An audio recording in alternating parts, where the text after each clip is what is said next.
MTA가 무임승차 해결을 위해 역산에 200명의 비무장 경비를 배치하고 매달 100만 달러의 예산을 투자하고 있다고 밝혔습니다. 오는 목요일부터 뉴욕 일대 최대 6인치의 눈이 쌓일 것으로 예상되고 있는 가운데 뉴욕시에는 강한 비바람이 예상됩니다. 미국이 핵 융합의 성공, 새로운 청정 에너지 생산을 위한 획기적인 성과를 달성했습니다. 뉴욕시가 전국 대도시 중 교통사고 사망자가 압도적으로 많은 것으로 조사됐습니다. 이상은 TKC 뉴스데스크 오늘의 주요 소식입니다. 아름다운 제품에서부터 아름다운 사회를 만들기까지 키스는 뉴욕에서 시작하여 현재는 전 세계 12,000명의 직원들과 함께 끊임없이 도전하는 기업입니다. 사람을 생각하고 존중하는 기업. 키스는 한인들이 사회의 주인공이 될 수 있도록 든든한 버팀목이 되겠습니다. 글로벌 뷰티 기업 키스. As a mom, I always seem to be doing two things at once. I'm always on the go, so I was happy to hear that I could get a flu shot and updated COVID-19 booster at the same time. It will keep our family safe. And reduce the risk of serious illness. And make sure we don't end up in the hospital. Get your flu shot and COVID-19 vaccine or updated booster, safe to get at the same time. It's twice the protection and twice the peace of mind. Call 311 or visit nyc.gov/vaccine-finder. 시청자 여러분 안녕하십니까? 12월 13일 화요일 TKC 뉴스데스크 첫 소식입니다.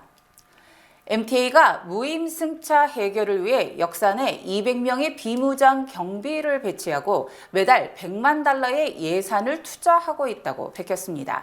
박하율 기자가 보도합니다.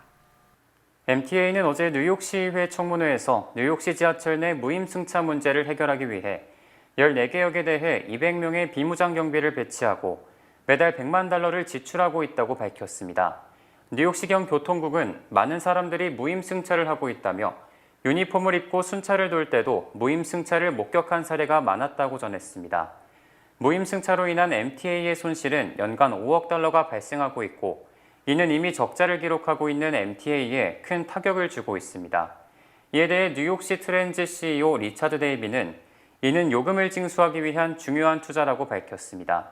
또 MTA 관계자들은 비무장 경비를 배치함으로써 무임승차를 방지할 뿐 아니라 이용자들이 지하철을 더 안전하게 느낄 수 있도록 해준다고 말했습니다. 뉴욕시경 통계에 따르면 대중교통 내 범죄는 작년에 비해 올해 30.2% 증가했지만 지난달에는 전년 동월 대비 13% 가까이 감소했습니다. 하지만 일각에서는 이 같은 MTA의 사설 비무장 경비 배치 조치가 납세자들의 세금을 낭비하는 것이라는 의견도 나오고 있습니다. 오는 목요일부터 뉴저지 일대에 최대 6인치의 눈이 쌓일 것으로 예상되고 있는 가운데 뉴욕시에는 강한 비바람이 예상됩니다. 뉴욕 일대 내일도 추운 날씨가 이어지면서 목요일 오후부터는 눈과 비를 동반한 폭풍이 몰아칠 수 있다는 예보가 나왔습니다. MBC 방송에 따르면 폭풍은 목요일 오후에 트라이스테이트 지역에 접근하며 금요일까지 계속 이어질 것으로 예측됐습니다. 지역마다 예상되는 눈과 비의 양은 상이하지만 업스테이트 뉴욕의 경우 최대 6인치까지 눈이 쌓일 수 있고 강한 바람도 동반할 것으로 보입니다. 뉴욕시와 주변 해안 지역에서는 주로 비가 내릴 것으로 예상되며 눈이 쌓일 확률은 적습니다. 하지만 눈과 비가 섞여 내리면서 금요일 오전 도로 상황이 좋지 못할 것으로 보입니다. 차량을 이용할 경우 도로가 미끄러울 수 있어 운전자들의 주의가 필요합니다. 폭풍은 이번 주말을 거쳐 뉴욕 일대를 빠져나갈 것으로 관측됐습니다. 이후 뉴욕시 기온은 다음 주까지 평균 30도에서 40도 사이를 유지할 것으로 예상됩니다. 미국이 핵 융합의 성공, 새로운 청정 에너지 생산을 위한 획기적인 성과를 달성했습니다. 연방에너지부는 최근 로렌스 리버모어 국립연구소가 최근 실시한 핵 융합 실험에서 투입한 에너지보다 19%가 많은 에너지를 만드는 데 성공했다고 오늘 오전 공식 발표했습니다. 핵 융합을 통해 에너지를 뽑아내는 단계에 도달했다는 것은 전력 생산이 가능한 단계에 도달했음을 의미합니다. 연방에너지 이 같은 발표는 핵 융합 에너지 생산에 새로운 이정표를 세웠다고 평가될 정도의 엄청난 진전을 이룬 것입니다.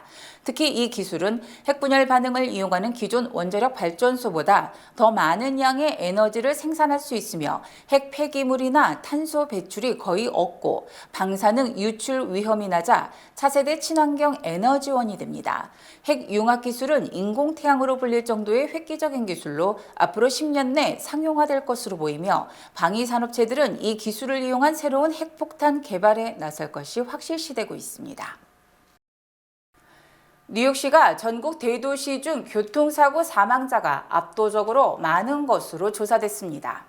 차량 보험 비교 앱 회사인 제리가 2011년부터 2020년까지 10년간 전국의 보행자 사망 교통사고를 분석한 결과 뉴욕시는 1,260명이 숨진 것으로 집계됐으며 이는 전국 대도시 중 가장 많은 것입니다.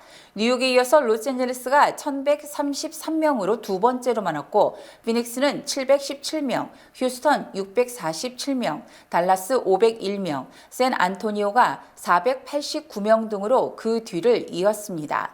특히 보행자 사망사고 3위에서 6위까지의 대도시가 모두 텍사스주의 도시로 이 지역 운전자들의 과속 등 위험한 운전을 한다는 지적이 일고 있습니다. 제리는 2021년 대도시에서 교통사고로 사망한 보행자가 7,342명으로 40년 내 최대를 기록했으며 이는 10년 전인 2011년보다 1.65배가 늘어난 것이라고 밝혔습니다. 또 미국 인구의 13.6%를 차지하는 흑인의 보행자 사망 비율은 전체 19%에 달한 반면 미국 인구의 76%인 백인의 보행자 사망 비율은 37%로 인종별로 큰 편차를 보였습니다. 차량 종류별로는 승용차에 의한 보행자 사망사고가 SUV의 사망사고보다 약 2배가 많았습니다. 가상화폐 사기 등의 혐의로 미국 법원이 체포영장을 발부한 샘 뱅크맨 프리드 FTX 최고 경영자가 어젯밤 바하마에서 체포됐으며 조만간 미국으로 송환됩니다. 뉴욕 남부 연방검찰은 샘 뱅크맨 프리드를 비공개 기소함에 따라서 바하마 정부가 그를 체포했고 오늘 중 기소장을 공개할 것이라고 어제 트윗을 통해 발표했습니다. 뱅크맨 프리드는 FTX가 델라웨어 연방 파산법원에 파산 보호 신청을 한 지 한 달 만에 체포된 것이며 뉴욕 남부 연방검찰이 그를 기소함에 따라서 바하마 정부가 사법 공조 협정에 의거 체포에 나선 것입니다.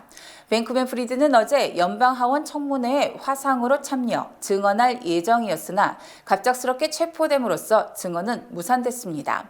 FTX는 한때 기업 가치가 320억 달러에 달했던 세계 3위 수준의 가상화폐 거래소였으나 사기, 공금 횡령 의혹 등이 제기되고 있습니다. 한편 뱅크맨 프리드의 부모도 모두 스탠포드대 로스쿨 교수 출신으로 아들과 함께 바하마에 머물고 있으며 FTX의 흥망성쇠에 깊이 관여한 것으로 알려져 형사처벌이 불가피한 상황입니다. 어제 바하마에서 체포된 뱅크맨 프리드가 수년간 회사 공금을 자신의 헤지펀드 회사로 빼돌리고 호화 부동산을 매입하는 등 사기를 저지른 혐의를 받고 있습니다. 연방증권거래위원회는 오늘 아침 7시 뉴욕 남부 연방법원에 뱅크맨 프리드를 상대로 손해배상 소송을 제기한 것으로 확인됐으며 송금사기, 송금사기 음모, 주식사기, 주식사기 음모, 돈세탁 등의 혐의를 받고 있습니다. 증권거래위원회는 소송장에서 뱅크맨 프리드가 2019년 5월 바하마에 FTX를 설립한 뒤 미국인 투자자 90명으로부터 11억 달러 등 모두 18억 달러의 투자를 유치한 뒤 이를 자신의 헤지펀드 회사인 알라메다 리서치 등으로 빼돌렸다고 주장했습니다. 또 FTX 투자금으로 벤처기업에 투자를 하는가 하면 바하마에 1,640만 달러의 저택을 구입했으며 정치인들에게 수천만 달러를 기부하는 등 엄청난 공금 횡령을 저질렀다고 강조했습니다. 연방검찰은 뱅크맨 프리드를 사기 혐의 등으로 기소한 데 이어서 뱅크맨 프리드의 부모 등이 11개월간 FTX에서 임금을 받은 사실을 확인하고 부모에 대해서도 수사를 하고 있으며 부모가 바하마에 머무는 것은 검찰 소환을 피하기 위한 것으로 풀이됩니다. 지난달 미국의 재정 적자가 30% 늘어나면서 11월 기준 역대 최고치를 기록했습니다. 연방재무부가 12일 발표한 내용에 따르면 지난달 재정적자가 2,490억 달러로 전년 동기보다 30%, 570억 달러가 늘어났다고 밝혔습니다. 지난달 세출은 11월 기준 최고치인 5,010억 달러로 전년 동기보다 6%, 280억 달러 늘어난 반면 세입은 2,520억 달러로 10%, 290억 달러 감소했습니다.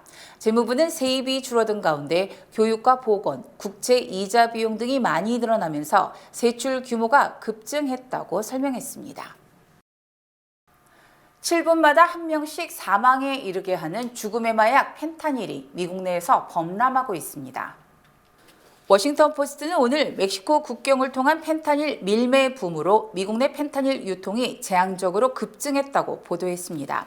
올해 1월에서 11월 미 정부에 압수된 펜타닐은 45,300파운드를 넘습니다. 2018년에 5,800파운드보다 약 7.8배 급증했습니다.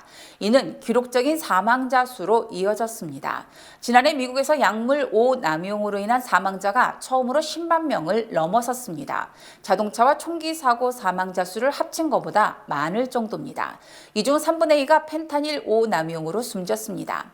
워싱턴 포스트는 멕시코 카르텔이 비밀 공장을 차려 직접 펜타닐 생산에 나섰다며 국경을 넘어 미국으로 들어오는 멕시코 차량 21만 9천 대 중 극히 일부만 단속을 받고 있다고 전했습니다.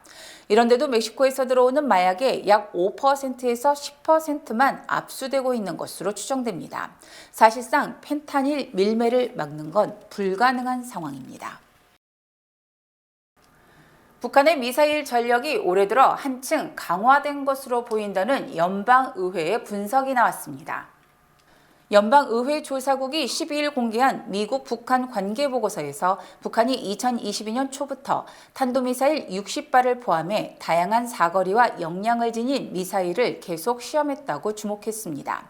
그러면서 이 같은 시험 때문에 북한 미사일 전력의 신뢰성과 정확성이 높아지고 영내 미사일 방어 체계를 뚫을 능력이 개선된 것으로 관측된다고 밝혔습니다.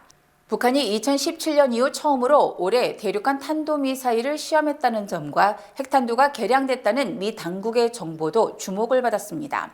CRS는 북한의 올해 ICBM 시험 재개는 일단 미국을 타격할 능력을 개선하려는 노력이라고 관측했습니다. 그러면서 북한의 작년과 올해 단거리 탄도미사일 시험은 고체 연료와 유도 체계의 신뢰성을 높이고 영내 미사일 방어 체계를 무너뜨릴 능력을 키우는 데 목적을 둔 것으로 보인다고 지적했습니다.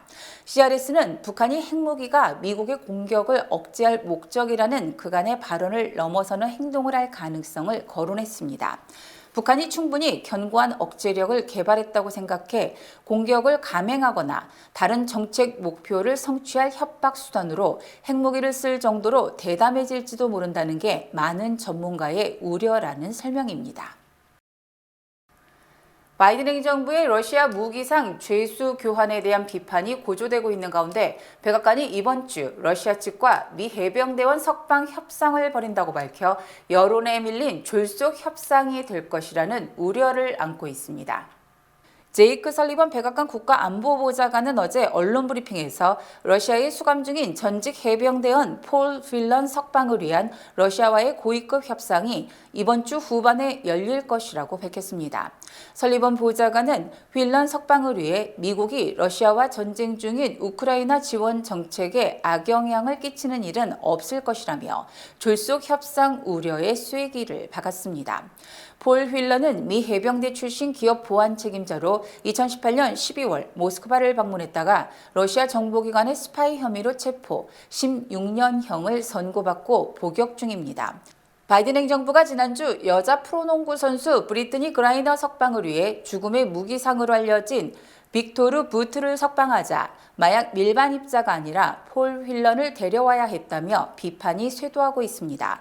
특히 트럼프 전 대통령은 자신이 재임 중일 때 러시아가 폴 휠런을 풀어주겠다며 빅토르 부트를 요구했지만 이런 지하에 거절했다며 폴 휠런을 데려오고 싶었지만 수많은 사람의 목숨을 앗아간 범죄자를 석방하는 것은 정의에 어긋나기 때문이라며 바이든 행정부를 비판했습니다. 주요 단신 전해드립니다.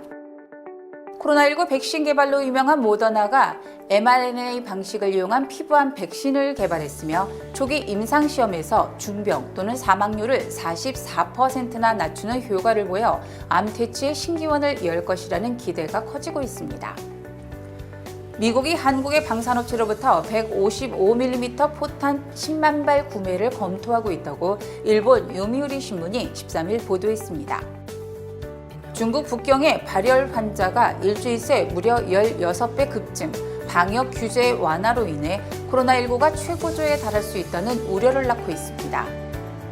트럼프 전 대통령의 열혈 지지자인 극우 성향의 마조리 테일러 그린 의원이 지난 10일 공화당 행사에서 만약 자신이 의사당 난임을 조직했다면 무장했을 것이고 성공했을 것이라고 말해 논란이 일고 있습니다. 지난달 버지니아주 제4선거구 선거에서 연방 하원 의원으로 당선된 민주당 소속 도널드 맥키친 의원이 대장암으로 사망, 내년 2월 21일 보궐선거가 실시됩니다. 뉴욕타임즈 못지않은 영향력을 가진 경제종합일간지 월스트리트저널이 1889년 창간 이후 133년 만에 처음으로 영국 출신 여기자 엠마 터커를 편집국장에 임명했습니다. 세계 최고 부호인 일론 머스크가 어제 뉴욕 증시 종가 기준 자산이 1,813억 달러로 하락, 루비통 회장에게 밀려 2위로 내려갔습니다. 사무실 공유업체 위워크가 손정의 소프트뱅크 회장의 지원으로 근근히 버텨왔지만 최근 현금 보유고가 급감하면서 다시 디폴트 위기에 빠졌다고 월스트리트저널이 오늘 보도했습니다. 이상으로 12월 13일 화요일 TKC 뉴스데스크를 마칩니다. 시청해주신 여러분 고맙습니다.